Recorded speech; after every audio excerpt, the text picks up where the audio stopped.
Hello mga sangkay, mga kalingap! Welcome back to my channel. Kumusta? Kumusta kayong lahat? So for today's video, gagawa ko ng reaction patungkol dito sa aking nakita, nabasa, napanood na si Doklat ay nilalaglag na talaga ng mag-ina. Wala nang kakampi ngayon si Doklat, no?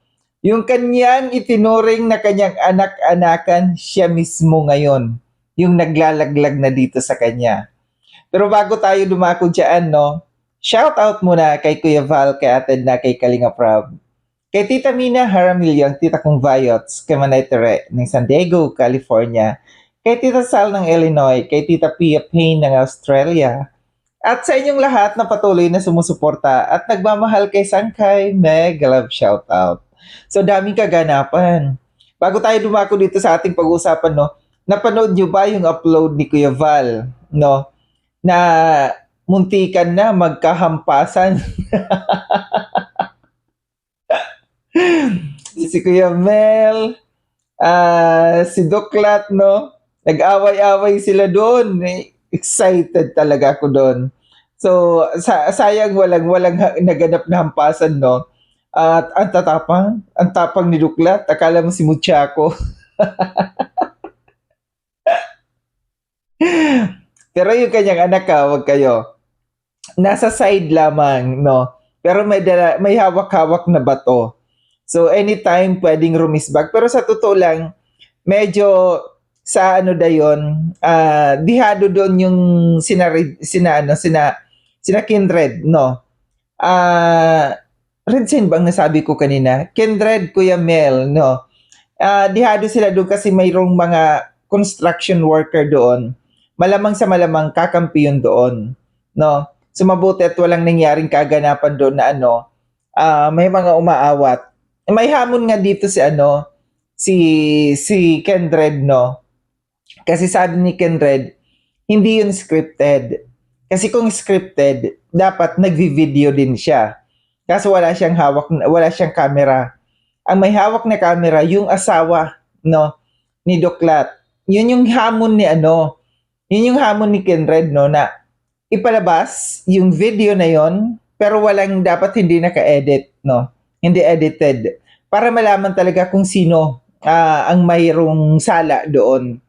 Kasi sabi ni Kindred, yung video ni Kuya Val, late na kasi dumating doon si Kuya Val, mga 10 minutes na yata ang nakakalipas bago dumating doon si na Kuya Val.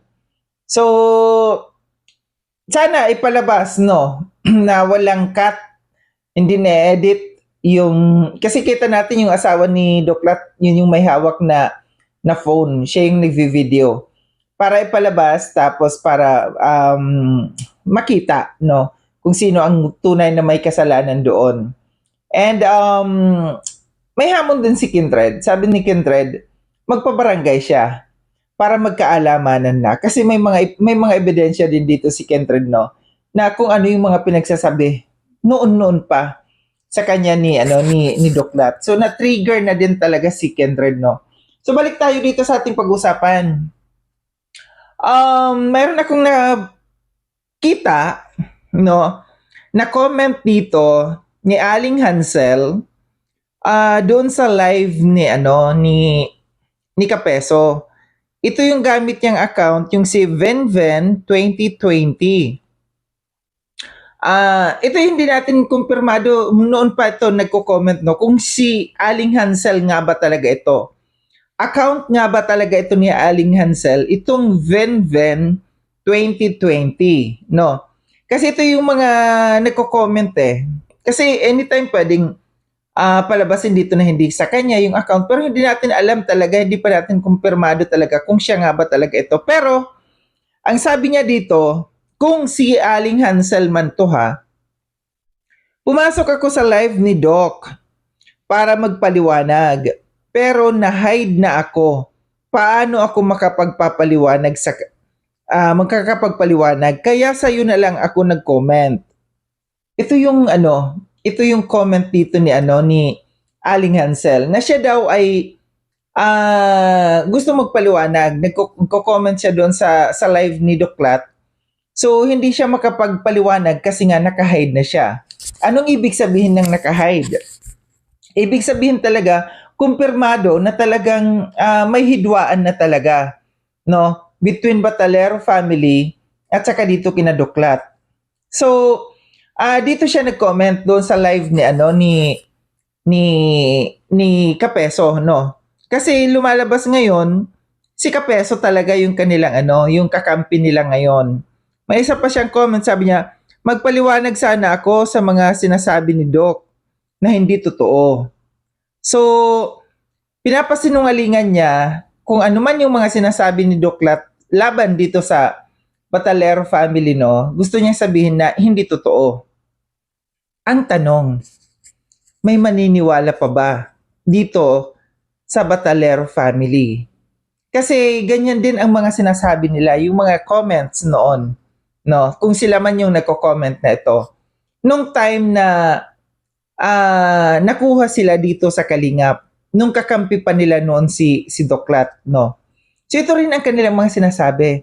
Lagi ring playing safe, lagi rin victim sila, no? Lagi silang mayroong gustong ipaliwanag. Ganon din yung nangyayari ngayon, nung nangyayari sa kanila sa ngayon, na para bagang si Dr. Love din ang kanilang sinisisi. So, nakakapagtaka, no? Na ano ang nangyari sa kanila. Pumasok lamang ito si Kapeso sa buhay nila, nagkagulo na sila. Kasi nga, ito yung parang ipinaglalaban ni Kapeso, yung kanyang isiniwalat na may mga kwento sa kanya. And patungkol ito sa pera. Kasi sabi nga niya, nagpahaging kasi siya dun sa live niya na kung magbibigay man kayo ng pera sa Batalero, sa pamilya, wag nyo nang idaan pa kung kani-kanino. Ibig sabihin, may problema. May alam siya. May alam siya at mayroong naikwento itong pamilyang ito sa kanya patungkol sa pera. Dito kina Dr. Love at saka dito sa kay Red Sane. Ito yung lumalabas na kwento dito, no? So, pera talaga, no? Meron pa akong isa, dito sa sinasabi ni Aling Hansel, no, na siya ay naka-hide na doon sa kay Duklat. Kaya hindi na siya makapagpaliwanag pa. Bakit kinakailangan sa social media magpaliwanag? Bakit hindi kinakailangang personal na kausapin? Ito yung naging problema din sa pamilyang ito nung sila may problema dito sa Kalingap. Hindi sila nakikipag-usap ng personal, gusto nila in public, no? Na pakikipag-usap. Hindi sila nagre-reach out like kina Kuya Val, kina Kalinga Prab, nung may problema dito. At ngayon naman, bakit hindi niya nire-reach out sina Dr. Love? Kung ano man ang problema nila. Bakit sa social media idinadaan? Gusto lang ba talaga ng publicity? Gusto lang ba talaga na pag-usapan sila? Kasi alam natin na pag kami nakikita tayong mga reactors, kaagad na nire-reactionan. Ito pa, merong sinasabi dito si Viancy patungkol sa kay Dr. Love. Pakinggan natin. Saka hindi naman po kailangan magselos ni Dr. Love po kasi yan, lagi din naman po tayong kasama niyan sa sa mga thumbnail niya, lagi niya po baga akong nababanggit. Kung niyo pong sana pag-isipan po ng masama si Kuya Kapisat po. So narinig natin, no, na si Viancy sa live niya, sinasabi niya na walang dapat ipagselos dito si Duklat. Ang dating sa akin, meron ng dito, parang slight na panunumbat, no? Dahil sinasabi niya na hindi dapat siya magselos kasi lagi naman daw siya, no, tinathumbnail. Lagi naman daw siya napabanggit yung kanyang pangalan.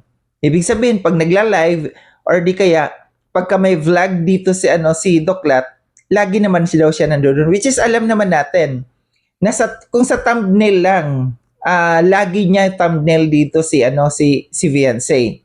So ito yung parang panunumbat na rin ito. Ang dating para sa akin panunumbat na ito ni Viance dito sa kay Duklat na lagi siyang gamit. Ibig sabihin, gamit na gamit siya. Pinagtatanggol niya dito si Kapeso, ha. Sabi niya, wag daw sana anuhin ninyo dito si Kapeso, no? So ngayon ramdam na natin na ang parang ang loyalty nila ngayon nasa kay Kapeso na, wala na dito sa kay Dr. Love. Ito yung tanong kasi nahahati ngayon, no? Para bang anong meron dito sa pamilyang ito? Bakit pinag-aagawan nila? Yung grupo ng mga balahura, no? Itong grupo ng mga balahura dati dito sa Kalingap ng mga reactors ng mga tatandang mga balahura, napanood ko kahapon doon kay Hasang, bahog bila.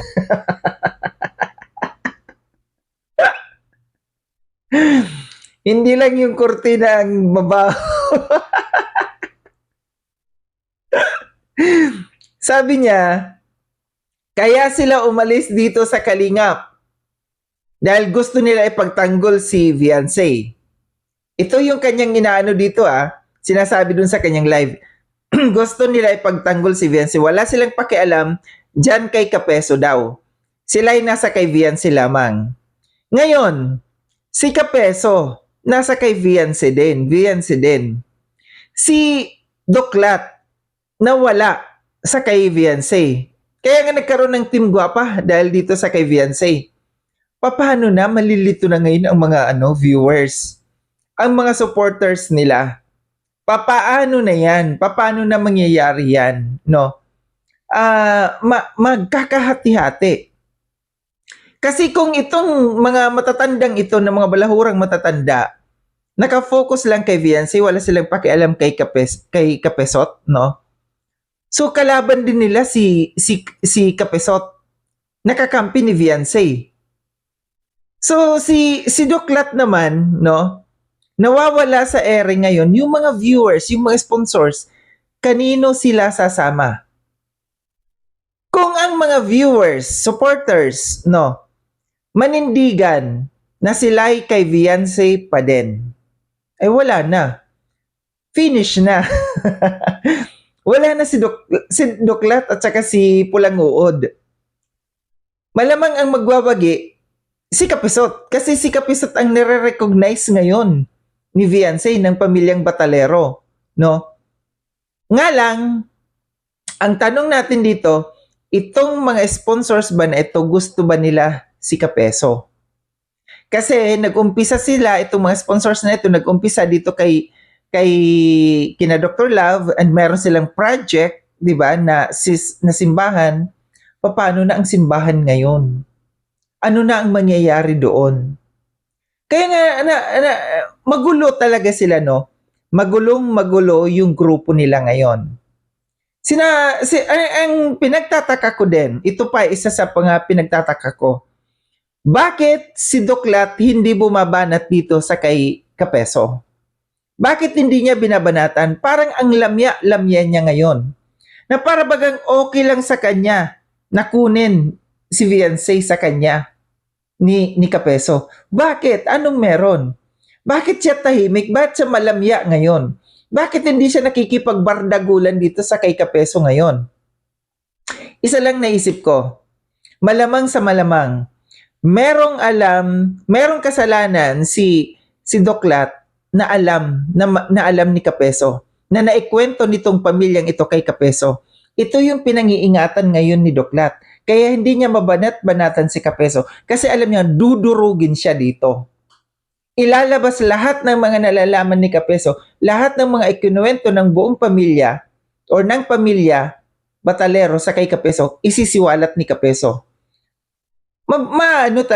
Malalaman, magkakabulgaran. Malalaman kung ano yung mga inililihim. Ano yung sekreto ni Duklat, no? Na mga ginawa niya dito sa pamilyang ito at sa grupo ng Team Guapa. Malamang sa malamang, pagka merong isiwalat dito si Kapeso patungkol sa kay Duklat, goodbye talaga siya sa Team Guapa.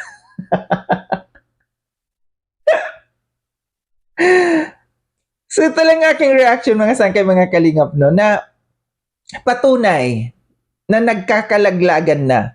Patunay na mismong mag-ina ngayon nagsasalita laban dito sa kay Duklat. Uulitin ko, kung anong ginawa mo sa kapwa mo, yun din ang babalik sa iyo. Muli maraming salamat mga sangkay na sa panonood. Sa mga hindi pa nakapag-subscribe kay Sangkay Lounge, subscribe niyo na po ako.